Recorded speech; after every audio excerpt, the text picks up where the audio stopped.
దుమ్ము ధూళి దుమ్ము రేపుతూ కాలుష్యం కోరల్లో చిక్కుకొని విలవిలలాడుతున్న మన దేశానికి కాస్త ఊపిరి సల్పే వార్త అందింది. భారత్లో ధూళి కాలుష్యం తగ్గి ఆయుర్దాయం పెరిగిందంటూ ఓ నివేదిక వెల్లడించింది.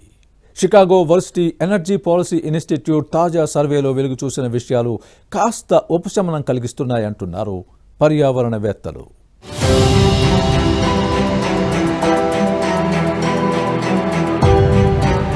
ప్రపంచ దేశాలన్నీ ప్రస్తుతం ఎదుర్కొంటున్న ప్రధాన సమస్యల్లో పర్యావరణ కాలుష్యం ఒకటి.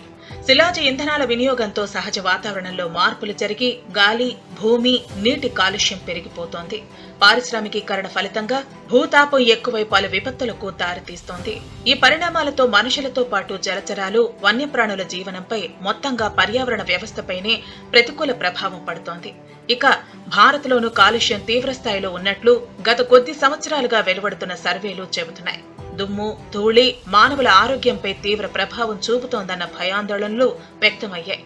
ఇలాంటి నేపథ్యంలో వెలువడిన ఓ తాజా నివేదిక కాస్త ఊపిరి అందించింది. ఇటీవల కాలంలో భారత్లో గాలి కాలుష్య తీవ్రత తగ్గినట్టు ఎయిర్ క్వాలిటీ లైఫ్ ఇండెక్స్ 2024 నివేదిక వెల్లడించింది. ఈ నివేదికను అమెరికాకు చెందిన యూనివర్సిటీ ఆఫ్ షికాగోలోని ఎనర్జీ పాలసీ ఇన్స్టిట్యూట్ రూపొందించింది. 2021తో పోలిస్తే 2022లో భారత్లో కాలుష్య రేణువుల స్థాయి 19.3% తగ్గినట్టు ఈ నివేదిక తెలిపింది. తద్వారా భారతదేశ పౌరుల సగటు ఆయుర్దాయం ఒక ఏడాది పెరిగినట్టు తెలిపింది.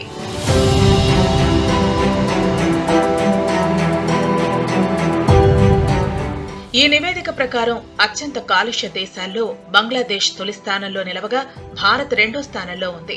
అయితే దేశంలోని 42.6% మంది WHO ప్రమాణాలను మించిన కాలుష్యపూరిత ప్రాంతాల్లో ఉన్నట్లు నివేదిక పేర్కొంది.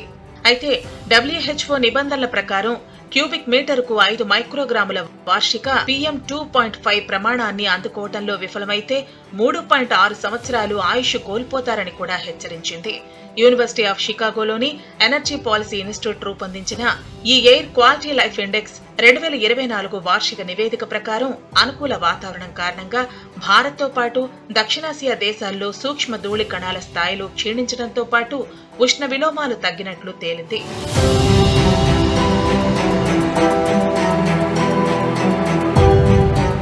ఎయిర్ క్వాలిటీ లైఫ్ ఇండెక్స్ నివేదిక ప్రకారం భారత్లోని అత్యంత కలుషితమైన ఉత్తర మైదానాల్లో 2021తో పోలిస్తే 2022లో 17.2% కాలుష్య తగ్గుదల నమోదైనప్పటికీ ఈ ప్రాంతంలో నివసిస్తున్న వారు సుమారు 5.4 సంవత్సరాల ఆయుర్దాయాన్ని కోల్పోయే అవకాశం ఉన్నట్లు తెలుస్తోంది.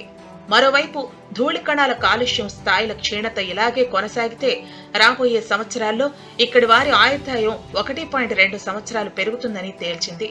కాగా మహారాష్ట్ర, మధ్యప్రదేశ్, రాజస్థాన్ రాష్ట్రాలు మాత్రం అత్యధిక కాలుష్య భారాలు మోస్తున్నాయి. దీంతో ఈ రాష్ట్రాల్లో నివసిస్తున్న వారు 2.9 సంవత్సరాల ఆయుష్ కోల్పోతున్నట్లు నివేదిక స్పష్టం చేసింది. నేషనల్ క్లీన్ ఎయిర్ ప్రోగ్రాం కింద ఉన్న నగరాలు, జిల్లాల్లో కాలుష్య సాంద్రతలు సగటున 19% తగ్గాయని నివేదిక తెలిపింది. ప్రధానమంత్రి ఉజ్వల్ యోజన కార్యక్రమాలను ఈ నివేదిక ప్రశంసించింది. వీటితో పాటు రవాణా రంగంలో డిజిటల్ వినియోగం తగ్గటం ఉద్గారాల తగ్గుదలకు కారణమని నివేదిక వివరించింది.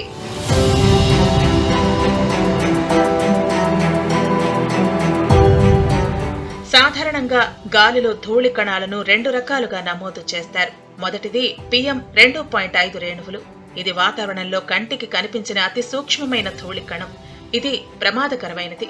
మనకు తెలియకుండానే శ్వాస పీల్చడం ద్వారా ఊపిరితిత్తుల్లోకి వెళ్లి అక్కడే ఉండిపోతాయి. తిరిగి బయటకొచ్చే అవకాశం ఉండదు. అందువల్ల శ్వాసకోశ వ్యాధులతో పాటు చర్మ వ్యాధులు, క్యాన్సర్ వంటి వ్యాధుల బారిన పడే అవకాశం ఉంటుంది. ఇక గాలిలో రెండో రకమైన ధూళి కణం PM 10. గాలి పీల్చినప్పుడు PM 10 ధూళి కణాలను ముక్కు నివారిస్తుంది. అయితే ఇది కూడా పరిమితికి మించితే ప్రమాదమే. వాతావరణంలో ధూళి కాలుష్య శాతం పరిమితికి మించి పెరిగితే శ్వాసకోశ చర్మ వ్యాధులు ప్రబలుతాయి.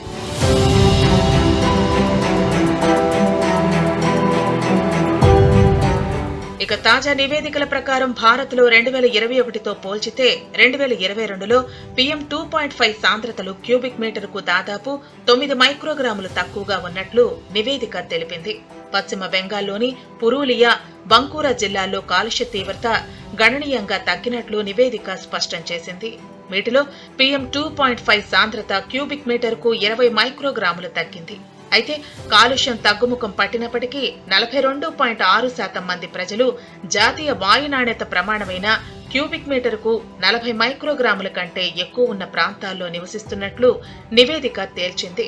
మొత్తానికి ఏదేవైనా ఇటీవల కాలంలో భారత్లో గాలి కాలుష్య తీవ్రత తగ్గిందన్న విషయం కాస్త ఉపశమనం కలిగించే అంశమంటున్నారు పర్యావరణవేత్తలు.